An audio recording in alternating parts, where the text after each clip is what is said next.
Everybody, welcome back to the Money Is Show. And this week we got a special guest on the show for you. If you are in business right now, you're an entrepreneur, you know how important your ads are for making the followership grow, but also direct to sell consumers where you're trying to sell those products, sell that service you have that's out there. It is the way of the future. But unfortunately, it's always changing constantly. The algorithms are changing. Facebooks are changing with their iOS system, and Apples are changing. So on that note, I brought a guest in that's an expert at this. He actually won the Snapchat Award in 2019 while spending over $10 million on Snapchat ads. You guys can follow him on It's Your Boy Van. His name is Van Oaks. He was a chief marketing officer for Diesel Brothers. If you guys watch a Diesel Brothers show on TV, he is their chief marketing officer from 2015 to 2021. And in that time frame, they did with his ads, it went from around $4 million to almost $30 million with products they were selling from all the ads that they were done. He speaks on events such as traffic and conversion, affiliate world, and many, many other masterminds out there helping people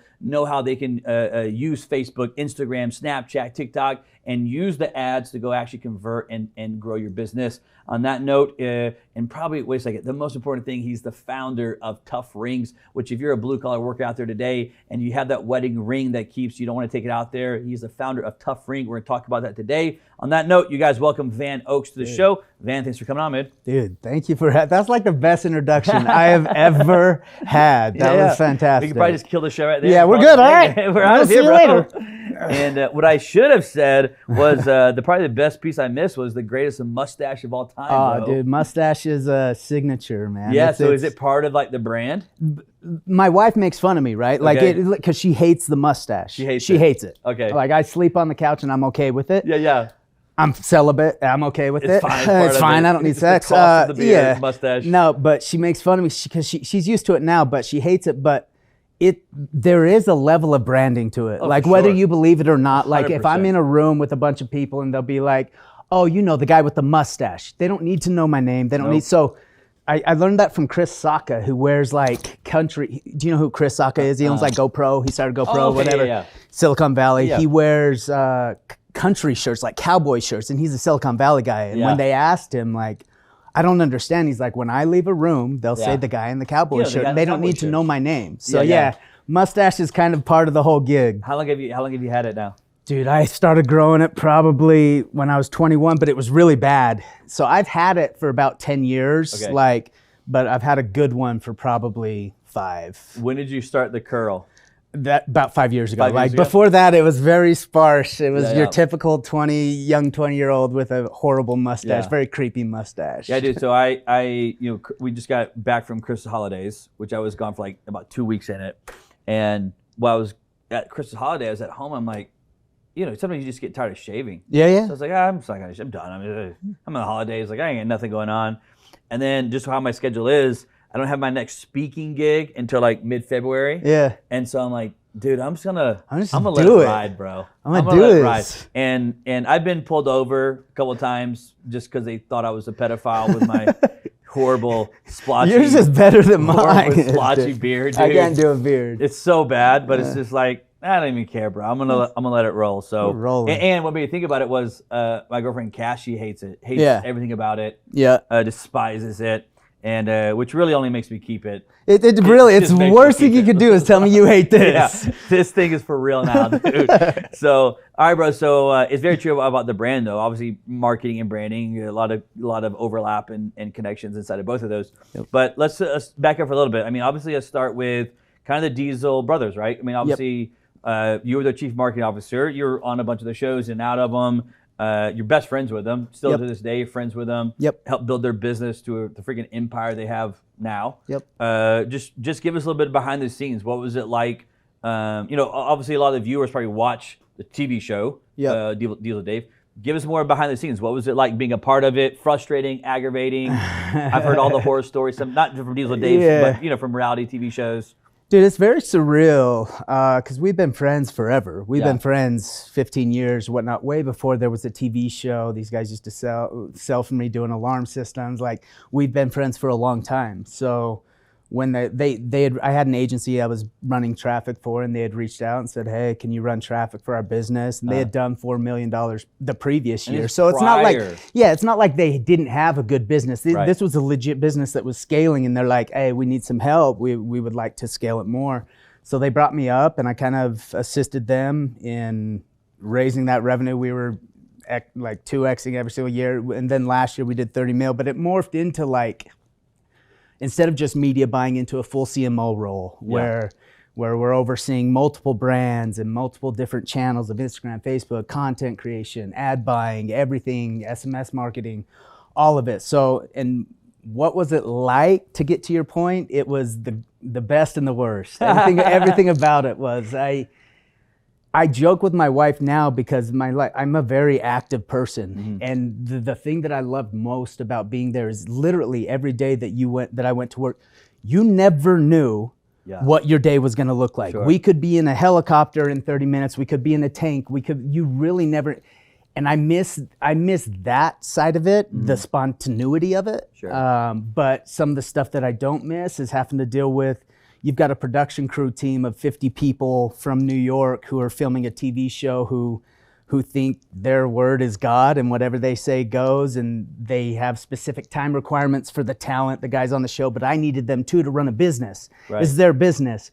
So it was constantly battling for time of a CEO and of a CFO and so forth, of owners of a business that I needed their time and didn't always have it because they were so spread thin. But aside from that, man, there's a lot that I miss about being there with those guys and being able to do kind of random ass shit anytime. Like, I was telling you, man, I just saw on Instagram yesterday, they were on that, they made the post. The Ripsaw. The Ripsaw. Yeah. The Raven had the Ripsaw. Yeah. It's like a tank with twin turbo diesel that just like floats on top of the snow. On snow, and it has like the 4 tracks on it, and it looked like it looked like something the military owned. It really is, except way more badass because it's like twin turbo diesel, like super fast. It's not like a normal tank. They're pretty rad. It was sick, dude. I saw a post of it yesterday with them. So so I miss that side. I miss that stuff. Waking up or showing up to work and then jumping in one of those randomly and not knowing that was going to happen that morning, right? That side of it. So obviously, being a part of the reality TV show has pluses and minuses to it, right? Yep. Obviously, from your standpoint, being the chief marketing officer, obviously I can see the struggle of trying to get them to do business stuff. Very hard. Right in the middle of it. Very hard. And you're fighting between the two there. And it's not always their fault. That like they have time constraints as well. Even though they want to help out, even though they want to be with me and work on the business, they just can't. So I don't blame them for that. It's just the way it goes. Okay, so let's talk about the agency for a second, because obviously with social media, obviously it's like in the last, whatever you want to call it, 10 years, 12 years, taking over the freaking world. It's what we all do. It's what we wake up in the morning, and majority of people, the first thing they do is grab their phone and release the endorphins of the likes and the scrolls, right? That goes into it. And obviously now you tie that into business. And in business, I mean, the business we run here is paid ad. Even when you're trying to grow a following, an organic following, one of the best things you do for your organic following is actually run paid ad on a product, because you'll just naturally pick up constant ads or followers on it.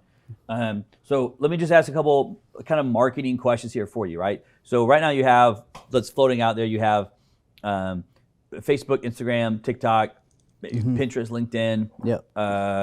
And what am I missing? Snapchat.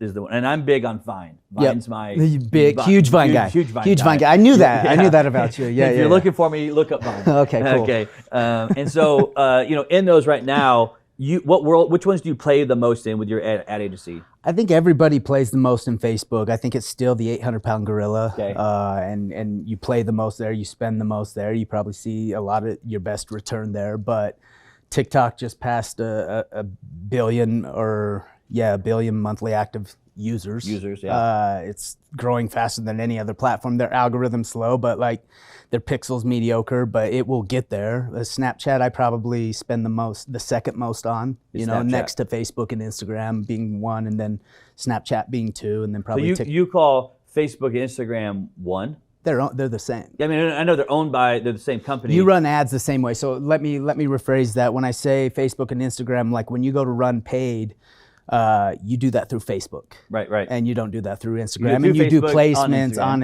on Instagram, but it's the same corporation. So when I say Facebook, I mean Facebook and Instagram. Can you run? But you can run just on Instagram. You or can just on separate Facebook, them. right? Yeah, you can run separate either them, one. and some brands need them separated. Some brands don't. Some brands convert better on Facebook than on Instagram, and others differently. So yeah, I consider those the same. And then I would say Snapchat secondary, and then TikTok's growing the quickest and is most intriguing to me. Yeah. But I know the least about, and I don't know how much I trust it yet. So what's unique is I'm talking from a consumer standpoint. Yeah. Right? So from a consumer standpoint, I was Facebook only for God knows how long. Yeah. And part of it obviously goes into demographic and age groups and so forth, right? Yep. Like I came up in college when Facebook started taking off, and I got in, was into it. And then as other ones came out, even when Instagram came out, I was like, screw that, dude. I'm just gonna do Facebook, right? Yeah. And over time, I kind of have shifted and then got more into Instagram, which Instagram's kind of my main one now. Yep.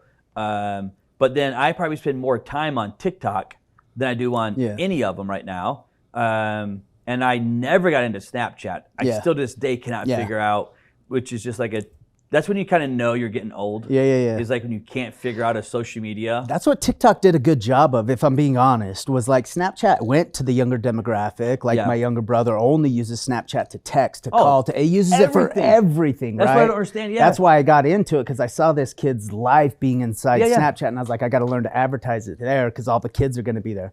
But TikTok did a fantastic job of starting with kids, right? It was a very young demographic, dancing and doing stuff or whatever.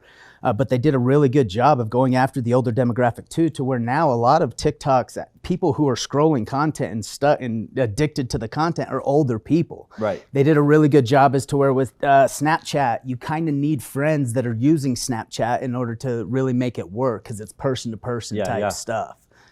It's unique because I watch the younger generation like in our office, and I did not know this until just kind of hanging out with them and getting around them more.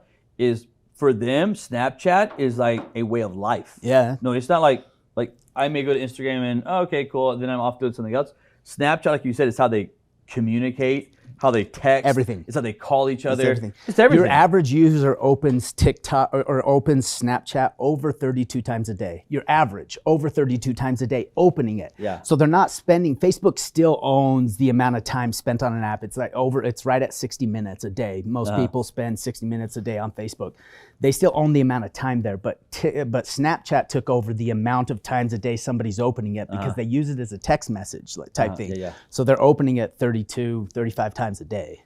Freaking crazy. Yeah, it's nuts. On Snapchat. So what I find right now as a consumer, and again, just demographic age, I buy the most of my stuff, random stuff, like stuff that from Facebook I ads. didn't know I needed until I saw it. I buy the most off of Instagram and TikTok. Yep. That's where I buy the most of them. Yep. And it's just because that's just where I consume almost brainless content. Where it's like, I almost go there to zone out for a second. Yeah. You know what I mean? Decompress. And then I'm scrolling, and then I'll see something like a new Sharpie holder. I'm like, I need one of those. And it's like, it's so easy because it's like swipe up, click, and I can have it done like in 30 seconds. Yeah. I can have it done. Yep.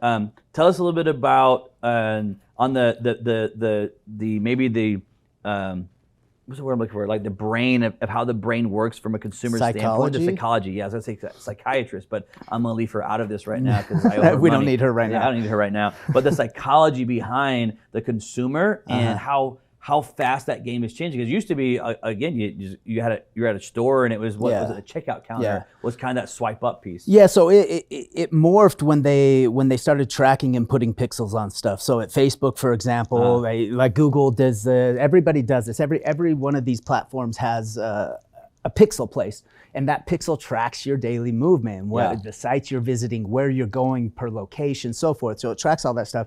So naturally, years ago, the Facebook got in trouble for this, obviously, as they were tracking everything. And the ads that they were sending out, you could be very specific. Somebody who just had a baby within 2 months, that's a boy baby with brown hair, and you could target somebody like this because Facebook knew everything about you. So these ads that you were receiving were super relevant. super relevant because they knew everything. They knew that you needed cough medicine because you were just at the store and you bought Robitussin, so it knows you're sick. So it would serve you these ads.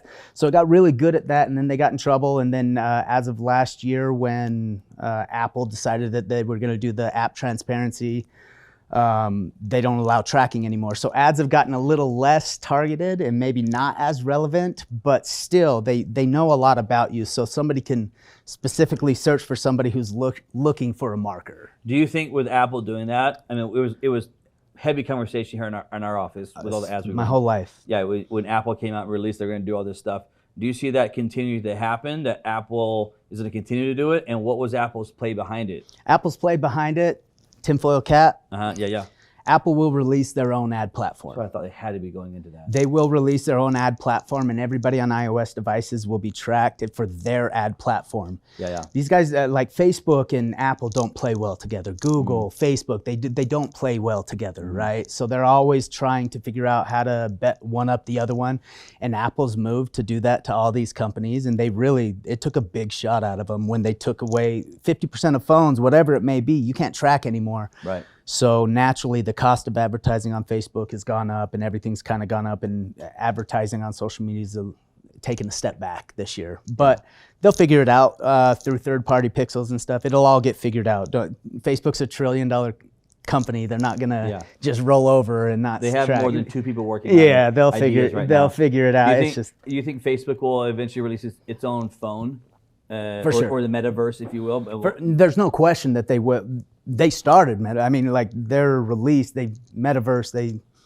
They've been working on that for a long time. So I'm very, very, very excited about the Metaverse. I'm very excited about the digital side of everything. I think it will be a huge industry leading up into the world to come. And I think with AR in general and VR in general, I think we're going to see a lot more of it. I'm actually pretty pumped on it. So. Let's talk about that, because I know you're fairly deep into NFT world, meta world, et cetera.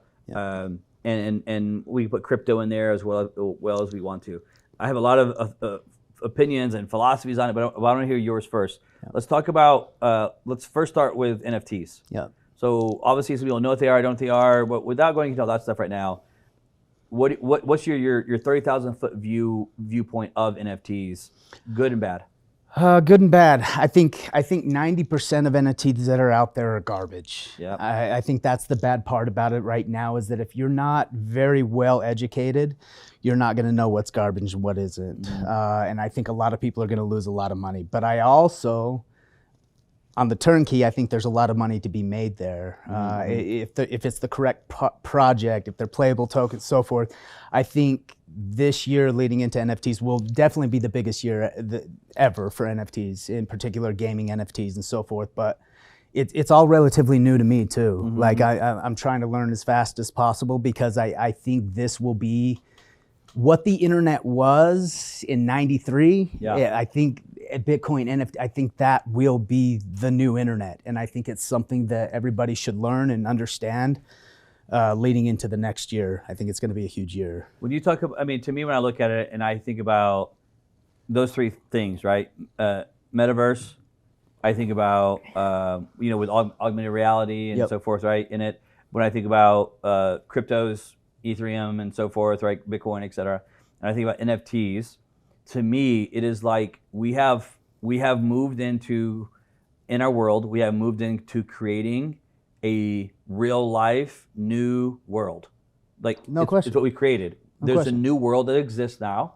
And I think a world where you can be anybody who you want to be. You can be whatever anybody you want to be. Anybody you want to be for however long you want to be that person. You can be that person. It's like crypto came along, and if you look back at crypto, at first crypto was like classified as a threat and as and I'm not even saying it was out of the gate, on the black market and all the different stuff, right? Of course. And it took a long time for it to kind of become more or less adopted into more or less society. It's still not all the way adopted into, but there's way more adoption into it now. Because of that, you look at NFT though, when NFTs started coming about, and I know they've been around for a while, but they first started really coming out in the last, say, 2 years. For sure. Look at the speed of which adoption of NFTs took versus the speed of crypto. Because they've seen crypto, they've seen where it's going, they've seen it happen, and they've seen it go from $1,000 when people started talking about Bitcoin to freaking $60,000 on the Bitcoin. To me, because kind of crypto laid the path. NFTs was on the back of it and had just of course, they're riding the coattails of it for sure, and it's a lot quicker of it for sure. Okay, so you talk about NFTs, right? And I agree. 90% NFTs are, I call it the pump and dumps. It's just like shitcoin, pump and dump type just stuff. Absolutely. It's all marketing driven, and they create this. They're on the Discord channels and all the Reddits, and then they blow up these NFTs. Great marketing dudes. And it's speculative buying of something, and it's gonna be crap in no time. But I think NFTs are the future, bro. Like, for sure. I don't even say the future. I mean, they're already here, but I don't think we're going to recognize the world in 10 years from now of how much NFTs, Metaverse is going to be there. I think people underestimate how much time they're going to spend in the Metaverse. Yes. I honestly believe that we will spend more time in the Metaverse than we spend in our actual physical world. Because your work, you'll do from your couch. You won't go into an office anymore, and you'll spend your whole workday in the Metaverse with all your bosses and stuff in the same space, all in AR. And then when you want to go out, you'll go out, because right now, currently, people build groups on Reddit. You have your Reddit. This is my Facebook group of people who like the same exact thing I do. What's the problem with that? They live all over the world, but these people have the same exact interests of you. What if you could be best friends with them and hang out with them all day long, because you guys are the exact same people, and that's what it's going to be. And people will choose to hang out with these people in virtual land, in the Metaverse, over living their normal life where they don't have that much in common with people around them. Does that make sense? 100%. Or am I rambling? No. You are dead on of why I think Metaverse is going to be, it's going to be, I say the word of the future, just because I think, I agree with what you're saying. I think that we won't, that you'll be able to work from home, not like you work from home now, though. Right. Right now, way different. The way we work from home right now is more like, okay, you go to your laptop and you're in your laptop and maybe jump on a Zoom call. Yeah. It's like, oh, I'm on a Zoom call now. Yeah. That's not what I'm talking about. No. I'm talking about like you will put on a headset and it will be as though you were at an office. Sitting at a board table with the CEO, with everybody at the same time, but you're there physically with them, and you can have conversations instead of Slack conversations. Live conversations, talking just like we were in a boardroom talking about something. You will do that. Except for you'll just be sitting on your couch, but you will see the boardroom. You'll be in the boardroom. You'll see them. They'll see you. You're having a conversation like me and you were having. Except for I'll just be in my. I think business travel will go. The people who travel for business to China and whatnot. I think that's going to die. I think airlines are going to hurt significantly. But I think it's in translating, the fact that it'll just be able to translate somebody immediately as they're speaking. You're not going to need to there's so many possibilities, and it's super exciting. I want to be on the forefront of that. Oh, and it's tough because you already have business going on, your current business, right? You already have wide open schedule, and now it's like, oh God, I got to go learn a whole new freaking world. But you got to go do it because you want to be on the forefront of it. You want to be on the forefront of this piece. You look at go back to Facebook. It's like you look at Facebook with the Oculus thing. Dude, you play some of those games in Oculus. And I mean, have you ever? I have Oculus. It's like, I never forget the first time I put one on. I'm like, oh my God! You feel like you entered a world. It's not wild. like a video game. It's like wild. Here I am. This is me, and now I'm in this thing, and now oh my God, there's a cliff. Yeah, dude, it's insane. Did it make you sick? No, I don't have the. It makes me a little sick when I wear it. A lot of people, especially if you do like sick. the funniest one is when you walk on the planks on buildings and stuff. But my point is, like, if you've ever had Oculus, take like that world where it's like so real that you are think you are falling off of a building and you're standing still, not even moving. Take that world and the Metaverse and kind of combine those two, and I think that's now mix that with, you're an entrepreneur, you want to start a t-shirt shop. And you have this great idea for a t-shirt shop. Maybe you don't have the funds for a building to actually have a brick and mortar store. You'll be able to digitally create someplace that's in your head, a dream in your head of what this should look like. I should have cars hanging. I should have this hanging.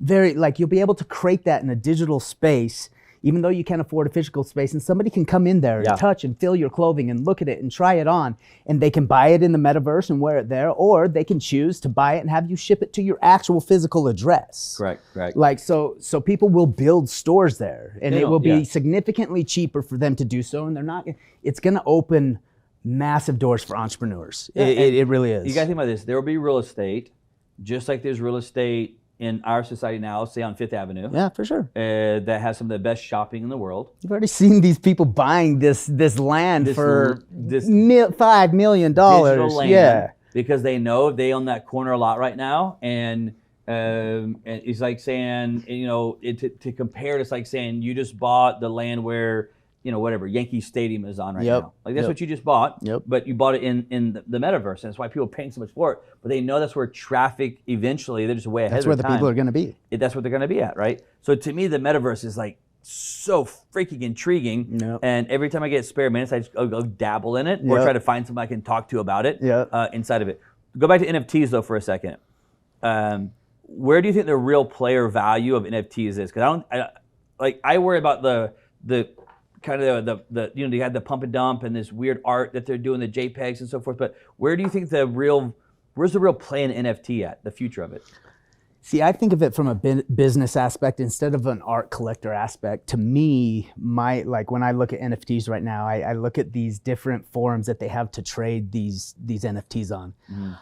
And to me, because the amount of fees that you pay to have somebody buy, it's charging an ETH or whatever to buy an NFT and whatnot, these platforms that they've built just to trade NFTs alone are making 50, 100 grand a day just off fees. Right. So in my mind, I don't know enough about, I'll get in on projects where I know there's specific people backing it. But I don't know enough I'm not a big art collector, I'm not anything. So my idea is I want to get in on projects where we can have these marketplaces where people are buying and selling and trading, and it's the hottest marketplace, and then we're just making the money off of the fees. The transaction side of it. Yeah, the transaction fees. To me, when you think about NFTs, I don't go deep into the whole, here's this guy that drew this picture on a freaking napkin. And now it's sold for 300, 3 E's, right? 3 Ethereum. And it's like, what the crap are you talking about? Now, there's some of them that are real because they're going to be more historical pieces, I think, in the future that people will collect as legitimate art in the future because it's like the birth of NFTs. For sure. I think most of these are just absolute crap shoots of worthlessness. For sure. But to me, I see the value on NFTs as the transactional values of what it can provide for you as far as in the music world, in the collectible world. Anytime there's a transactional, I think an NFT is almost like a car title on a car, right? It's like when you buy and sell this car, I want to make sure that the car title is clean and it's the original owner, right? For sure. I'm in collectibles right now. You got to go send your stuff to PSA to verify if it's a real autograph or not. It does away with all that stuff. And then you put the royalty attached to it. So to me, there's some other huge plays inside of this, but it puts the royalty attached to the art. And I don't mean art just as in someone painted a picture, but I work with sports athletes a lot, right? And it's they sign a pair of game-worn shoes and they give them away, right? Okay, well, the athlete makes nothing off of that, not one dime. Right. But if that game-worn pair of shoes was attached to an NFT, he could still give the first pair away, but at least it was an NFT attached to it. Yeah. Now, anytime that guy in the next 50 years plus, but 50 years, that shoe's gonna be bought and sold to collectors for the next 50 years. And if that sports guy had at least an NFT contract on it that just said, hey, look, I'll give this pair to you, but in the future, anytime it sells, I get 10% of whatever it's sold for. Right. Dude, for the athletes now, it will be a game changer for sure. them. Because now they could give that NFT asset, pass on to their children, that says, hey, I was Mike Tyson. It made me think about this when I interviewed him recently. And when he got done out of the interview, he had another appointment to go, they paid him $5,000 or something to go sign 500 little dolls. Yeah. And I'm thinking, okay, Mike, they paid you $5,000, but you'll never get paid. Yeah, it's just an upfront. Again, for nothing. You'll never get paid off of any of it. But if those were NFTs and they're bought and sold every single time you're paid off of it, dude, it's that's a massive. Dude, athletes are doing it. Kuzma's got shoes. Yeah, Kuzma's they've got athletes that are making shoes in the metaverse and so forth. I think there's a ton of plays in the NFT world of it. There's a lot of people even say that the NFTs will have we'll eventually get rid of our FICO scores, right? The Experian and stuff, because they can just track off of what you're, because of the value of the NFTs, they can track what you really are doing. I was watching Gary Vee recently. He was talking about that. They'll just view what your NFTs that you've bought and sold, and did you pay your bills and so forth off of NFTs. Of course, because it kind of tracks everything inside of it. Yeah, we're in for it. Dude, I'm actually really excited for it. It's a unique freaking world ahead of us. For sure. Let me tell you about entrepreneurship. Yep. You've been an entrepreneur obviously for whatever, coming up probably 20 plus years now. Yep. As an entrepreneur. I want to talk to you about, give me what you would say one of your biggest struggles, headaches. I don't want to say failures, but you can say failure, but biggest struggle, hurdle that you faced as a startup entrepreneur. The biggest hurdles you faced, but more importantly, part two of that question: how did you then overcome that? Like, how did you beat that thing? What was the biggest hurdles you faced as an entrepreneur? So that's a great question. Like, as a kid, when I was young in school, like I'm super competitive. I hated learning. I hated losing. Losing always, my whole life. I get super upset, right? So as I got older and I started doing door-to-door sales and whatnot, started my entrepreneurship journey or whatnot, I hated losing. And I didn't understand the value of learning from losing. Like, so I would be scared to try things. I would be scared to do specific things for the fear that I would be told no, for the fear that I would not get the sale or I would not do. So the fear of not knowing and not having a certain yes kept me away from a lot of things. And I think along my journey of doing the salesman thing and then learning to run traffic and starting the businesses, and I've failed so many times. Like anybody who has never failed has never really truly been an entrepreneur. No. But learning from why I failed, like maybe I trusted somebody that I shouldn't have. Why did I fail? When I can go back and I can learn and say, this is why it didn't work. I didn't allocate enough time. I spread myself too thin. If I'm gonna do something like that again, I need to have the proper time set aside for it. And learning from to answer your question shortly, I think the biggest thing I had was fear of losing, and I hated losing. And then as time has gone on, I've been okay with losing as long as I'm learning from it and understanding what I did wrong, so that I can come back sharper and better the next time and do it the correct way. Interesting. So you grew up probably obviously very super competitive in anything that you had going on in life, right? You'd been a spelling bee. Doesn't matter. Like, it doesn't matter, bro. I'm gonna lose the spelling bee, but I'm all going all in. So you grew up super competitive. Inside of that, it creates kind of the flip side of that coin is it creates this ability of you hate freaking losing.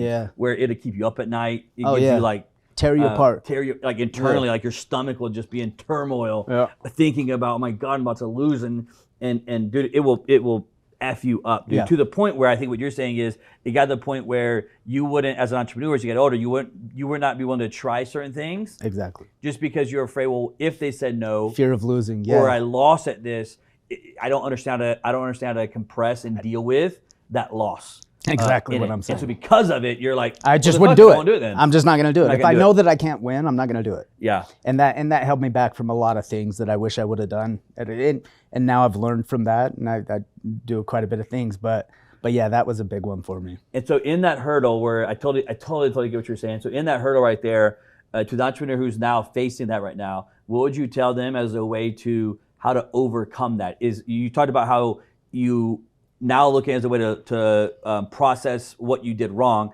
Go back a little bit further than that, though. What would you tell the entrepreneur that struggled, what you struggle with? I think a lot of them struggle with that. How would you tell them, say, hey, look, I know you're going through that. I know you're struggling with that. I know you got to learn from it, but here's one way to help you move forward. Do this. So sales in general, direct sales experience in general. If you go do door-to-door, do any sort of direct sales experience in general, it's going to force you to talk to people that don't want to talk to you, that are going to tell you no. I hated it. I hated the fact that if I went to sell somebody, they were most likely 95% of the time they were going to tell me no. And it put a thing in my gut, and I hated it, but I just forced myself to do it. And then after being told no a couple times and losing a couple times, it just kind of rolls off your back. You don't take it quite as hard. And I think for me, being a salesman was a major step, a major help. I did it for 12 years, but was a major step in me learning that it was okay to lose. It was okay to be told no. It was okay to fail. If somebody slammed the door in my face and said, you're a shitty person, I need to figure out what I did wrong, why they thought that. Was I standing wrong? Was I looking at them wrong? What was I doing? And then I could make myself a better person after that from learning from it. So I think you just got to force yourself to do those uncomfortable things that you don't want to do. And yeah, you might fail, but you're gonna learn from why you failed. You can take a step back post-cycle and say, oh, it's because I did this. Oh, I trusted somebody I shouldn't have trusted. Oh, I did this and I didn't understand enough about this project. And next time you go into it, you'll be sharper. You'll be better. I think what you said there, dude, is super, super important. I don't want people to miss it because people always think about, you got to learn from your loss. You got to learn from the struggle that you went through. You got to learn from that. But you said something that caught my eye because to me, it's one of my kind of secret pieces to my formula of success. I don't teach it or anything like that. But you said it. I'm like, oh shit, that's what I do. You know when you said, like, you go to the door and when you were door selling and someone said, oh no, you're a piece of shit, I don't want to do it. Immediately I start looking at and you said, okay, why did it happen? Was I standing in the wrong spot? Did I open with the wrong word? Exactly. Okay, my point is you got so granularly there. You got so detailed into was I standing in the wrong spot when the guy opened the door? I think that is part of what makes people hyper successful is that they won't just learn from a loss like, oh, okay, well, maybe it was the wrong time of day. Okay, that's a little bit higher thing, and that is a true thing. But like to me, it's like, dude, I wanted to know, did I have my hat on the wrong way? For sure. And this did it. Or did I, like you said, was I standing in the wrong position?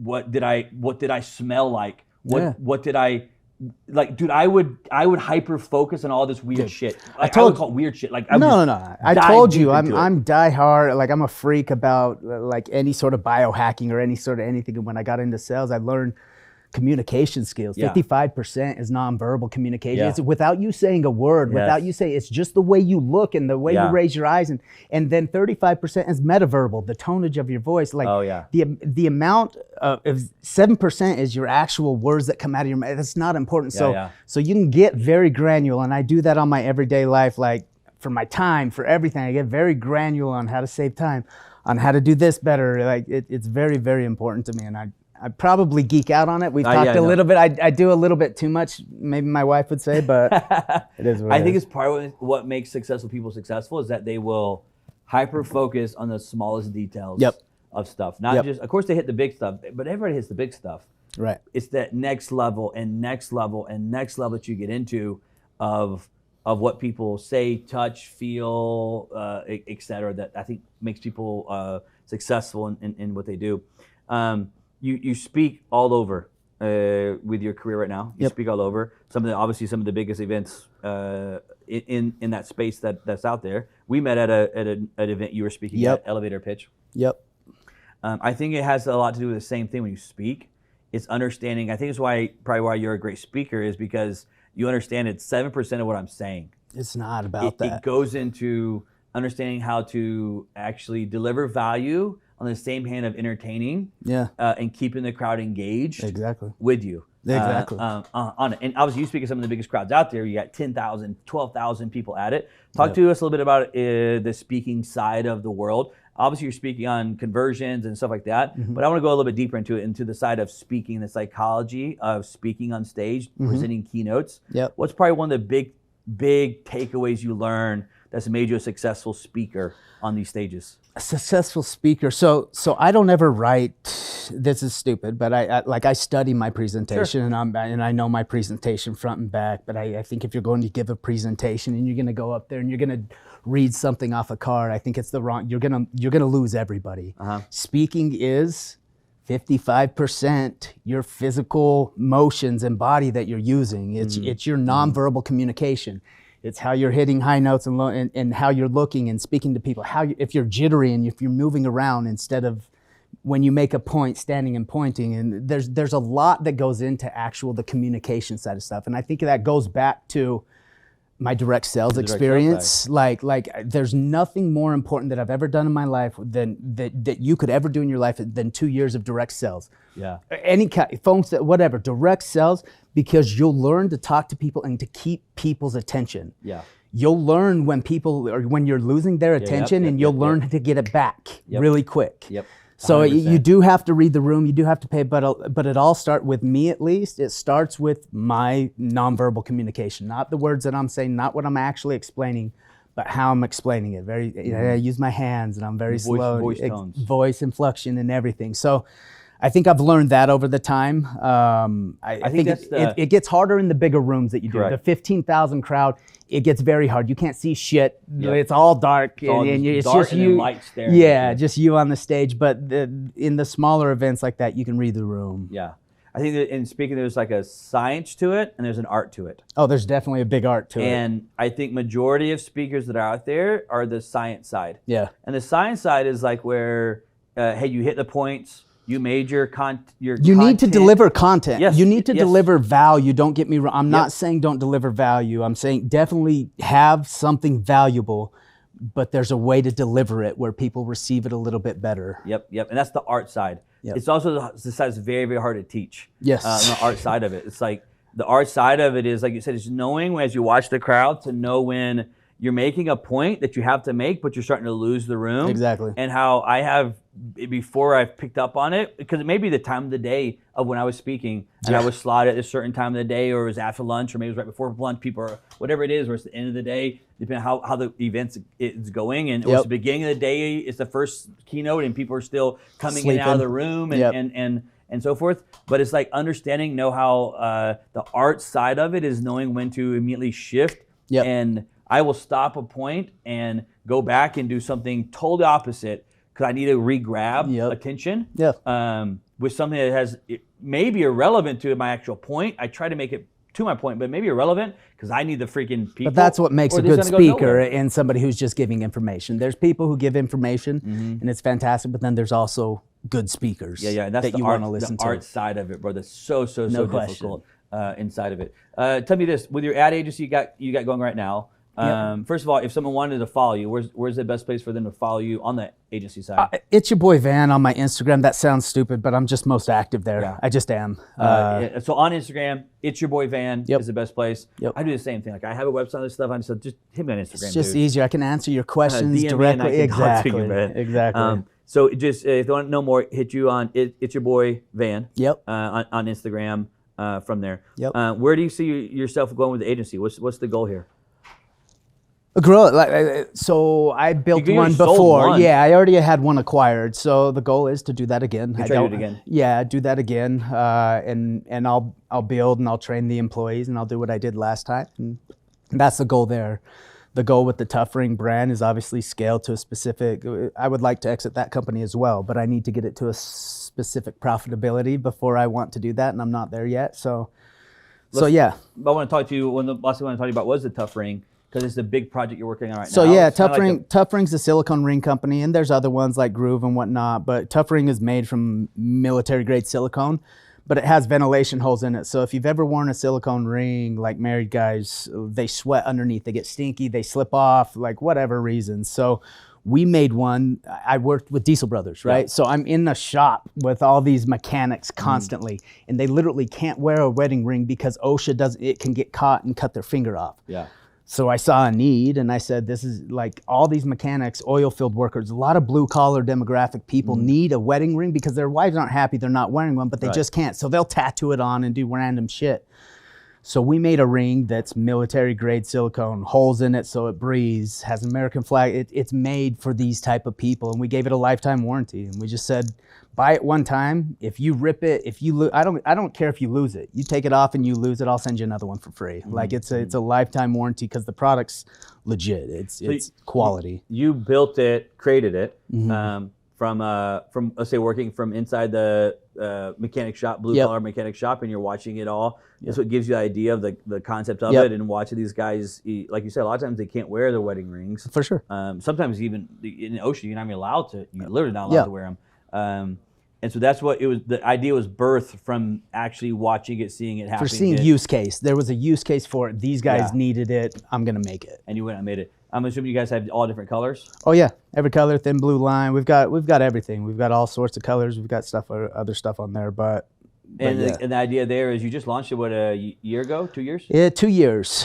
First year was kind of test the viability of the product. Second year, we broke $1 million in revenue, and then now this third year is Scale City. Have you tried selling it on Snapchat? Yeah. It turns out I have. I sell it on Facebook, Instagram, Snapchat, all of it. On that, if someone wants to get it, the Tough Ring, is it better to go straight to that website? Just go to toughring.com. Yeah. Okay, toughring.com. Yeah, you can buy one, get 2 free right now. Like bunch of different colors, everything. They're great. They're fantastic rings. Cool. Your wife will be happy. The coolest part I thought about it was the holes. Yeah, I think it to makes me, it breathe. you Yeah, showed because something that's why I earlier. didn't like them before, because it would literally, you could smell my finger and it was like, that's gross. Yeah. With the silicone ones with those holes, so that Yeah. actually has them on both sides, so it ventilates it through. Yeah, so they don't get sweaty. Inside of it, and of course, I'm a big fan. You put the American flag on it. Is it America. on all of them? Every single Every one. single one Every of them single one has an American flag. has the American flag on it, which is cool as well. So that's toughring.com if they want to get one of those. You're gonna come out with any other products with Tough Ring or just Tough Ring? Yeah, so we have the V2 of the ring coming out. We do have a night. We're gonna get outside of rings, and it's gonna be a tough brand. So it's gonna be like phone cables that are made of Kevlar. Like literally life to every single thing that we sell will be a lifetime warranty. Like something that you know is going to be a little bit pricey, but you know it's going to be the highest quality of anything made. So we've got charging cables in the works right now that are made of Kevlar that are gnarly. You can hang from a helicopter, like they're crazy.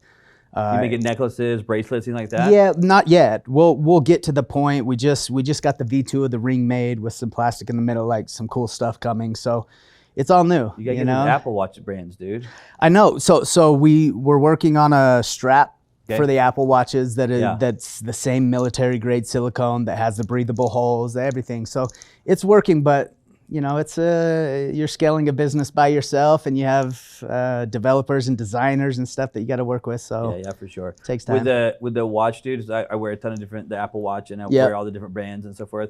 And 99% of all the bands have the little the ball patch thing you pop in right there. I would love for someone to make a silicone one that is magnetic based. That just snaps that I can just flop it on and let it snap. It's always a pain in the butt looping this thing around and trying to push it through. I would wish someone would make a magnetic one called like Tough Band or something. I'm gonna throw some ideas at you. I got you. I'll try it. It's how strong can that magnet be to where it doesn't flip off when you're doesn't flip off and into it and so forth. But that'd be a cool one, man. Because the Tough Ring itself is cool, and if you're gonna expand on the whole brand, there's a lot of cool stuff you can make with the tough bands as well. I like it. Let me ask you this question. We'll go to the money is question here with Van Oaks. Obviously we started it. You've been in business for entrepreneur for 20 years or so, and scaled massive multi-million-dollar companies, sold companies. But obviously money means something more than just a car, and this especially applies with you and Diesel Brothers, and you've seen some of the craziest cars and trucks and stuff out there. But money's more than just that, you know what I mean? An entrepreneur, sometimes when you're starting out, if that's just all you're chasing is money, it never gives you what you're actually wanting. It never gives you what you actually are looking for, right? Nope. So inside of it, we had this, the whole show is built off of let's have an authentic conversation about what money really means and what does it mean to Van Oaks here. So what I'm gonna have you do, you fill out whatever your answer is right here, and then you sign it real big right there, and then me and you will have a conversation about money is and what that definition is. Again, as he's doing that, guys, if you want the Tough Ring, just go to toughring.com and get a Tough Ring. I think he says buy one, get two free right now with a lifetime warranty, and hit him up on Instagram. This is the main spot, so it's your boy Van. It's his Instagram handle. We'll make sure to tag it in the show, but it's your boy Van on Instagram as well. And if you need some ad agency, hit them up as well on that. All right, here we go. This is Van Oaks here. So Van's answer is money is byproduct of excellence. Byproduct of excellence. Okay, so I've had someone on the show put money is byproduct before. But you added, I don't know if you ever saw it, but I've had someone put on that money is a byproduct, which it is. But you wrote money is a byproduct of excellence. Let me explain. So my thought process in every being as humble as I possibly can. My whole life, like in sales, when I did door-to-door sales, I was the top 1%. Top 1% earner. But that was because I was top 1% salesman, right? And recruiter and so forth. So what happened naturally is money followed in that industry. And then when I decided that I didn't want to do that because I became a father and I wanted to be home with my kids, and that lifestyle wasn't conducive to what I thought I wanted to be, I learned to sell stuff online. I learned to run ads, and I had products and so forth. And then by the grace of God, call it whatever, I worked with the Diesel Brothers, and eventually I become one of the best at running Facebook ads through influencers' accounts, And what happens naturally, money follows. When you become, and even to where now, like with the agency, with everything that I have going on, my thought process is that whatever you're doing, if you're a welder, if you're the best fucking welder in the world, you're gonna get paid. Right. if you're the best tap dancer in the world, I promise you, you're gonna get paid. And if you just focus on whatever your talent, everybody's different. I can't say be an ad guy. I can't say be a marketer. I don't care, entrepreneur, be whatever you wanna be. But whatever it is that you are, be the 1%. Be the 1% and money will follow you. No, I don't care what your money will find you if you're the best at what you do. So that's what I mean when I say byproduct of excellence. Like if you're the best in your field, you're gonna get paid. It's true, man, because when you say money is a byproduct, it could or could not be, depending on if you suck at something, it's not gonna be.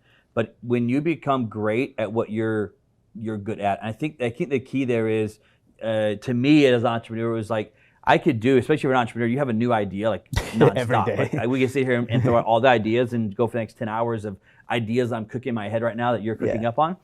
But it's like, dude, find out what you're really, really good at. Exactly. Because you have a gift, I have a gift. I could never be an ad agency. It's not in my DNA. Right. It's just, I couldn't do it. I understand the value of it, the importance of it, but that's not what I'm supposed to be great at. For sure. You find out what your freaking God-given gift is, your talent, your special sauce, dude, and then you go fucking crush that right there. You go after that wide open, full send, all in, no looking back, burn the ships.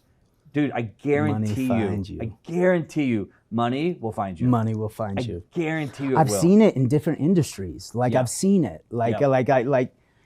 There's very few people that have been blessed enough to jump around in careers and do, I do random shit, right? Yeah. But it's followed everywhere, right? Because as long as you're good and you become the best at what you do, the money will be there. Somebody will pay you because you're the best at what you do. Unfortunately, it doesn't even matter. This is gonna sound bad, but it's gonna prove our point.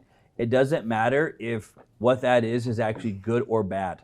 What I mean by that is, you could be in your example, the top 1%. You go be the best.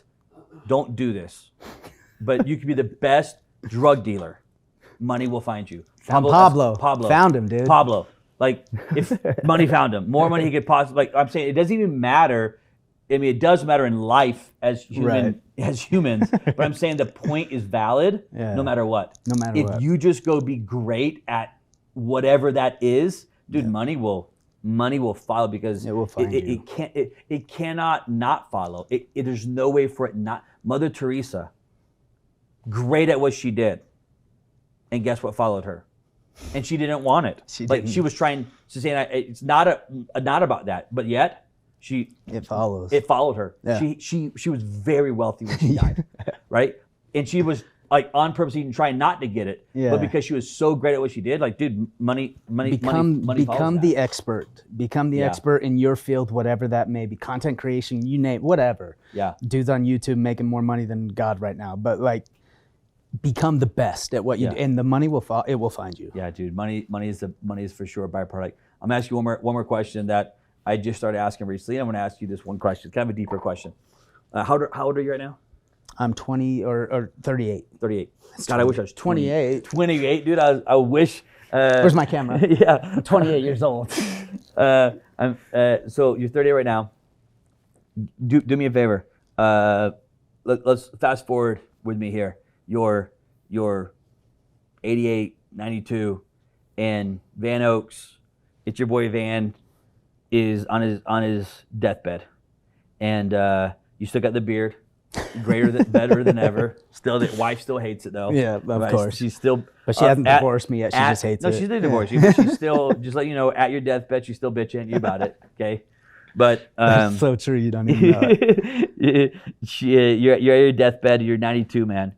If you could have a life that was summed up in one word that you would want people to know Van Oaks as, like your whole life, not just your family, your wife, but if people knew Van Oaks as one thing at the end of it, what would that one word be? One word. That's a tough question, dude. I would hope that it would be that I cared. Cared. That every single person felt like I cared about them. Ooh, that's good. Like I wouldn't care about what accolades I had, like, oh, Van did this, Van did that. I think I would want everybody to say that Van cared about me. He cared. Yeah. Even because this is the way I asked the question. I just started asking this question because it's such a deep question. Deep question, Such a deep question, bro. And to be fair, you're only the second person I asked. Yeah, that's this a deep question. And it catches people off guard. The other person is like, "Oh shit, dude, that's a." Because as an entrepreneur, I'm working on something else. And I so got you. I'm like testing it now, and dude, so far it's like 2 for 2, dead on. Yeah. Powerful. Yeah. Because it stops and it says like, man, I don't want, like the introduction I gave you earlier, like all that stuff is badass, but at the end of the day, it's like you said, I don't care if you know those accolades about me. But when you stop and think about it, like you would want your wife to know that you cared. Yeah. You want your kids to know that you cared about them. But you also want anybody like, that I've been in contact with. I hope that's what they leave from. Never that they were taking advantage. That I literally cared. I tried. That you cared. Yeah. That when you think of Van Oaks, it's your boy Van. He wants you to know that at the end of his life, that he wants everybody to know that he cared. I cared. He cared. Dude, such a powerful question, bro. I love the question. I love the question. It's pretty deep. Awesome. Let me ask you this question because I asked the other guy's question because I'll follow up on it. Tell me this. Obviously it's a kind of a deep question. You start to go through it. Was that there's no right or wrong here. I'm just wondering. Kind of market research for my data research myself right now. I got you. Was that word the word that like first came to your head, or did you think about it for a second? Or was that your gut word? No, love was the first one that came to my head. Okay. But that doesn't make sense when you say Van Love, like, and at the end of the day. Well, I'm saying you could say Van Loves, like you want, and care kind of means the same. A little bit the same it's thing, the right? same thing. You want people to know that you loved. Yeah. You loved them. You loved what they were doing. Everything. You loved it. Cared. Yeah. So love was like that first gut That was word. the first gut word was love, and then care kind of came out because it made a little bit more sense to me in my head. It flowed a little bit better for you. I got you, dude. Awesome, man. It was sorry to catch you off guard with such a deep. No, that was a good one. Deep question there. So money. Van Oaks says money is a byproduct of excellence. Go be great at something. Go be in that 1%, and guarantee you money will follow. And as you watch the show, put it in your notes that Van Oaks wants you to know that at the end of his life, he cared. Van Oaks. You are a gangster. Van Oaks cared, man. Hey guys, I appreciate watching the show on the Money Is Show with Van Oaks. Make sure you follow him at It's Your Boy Van, because you know he cares about you. On that note, we'll see you next time on the Money Is Show. Thank you so much.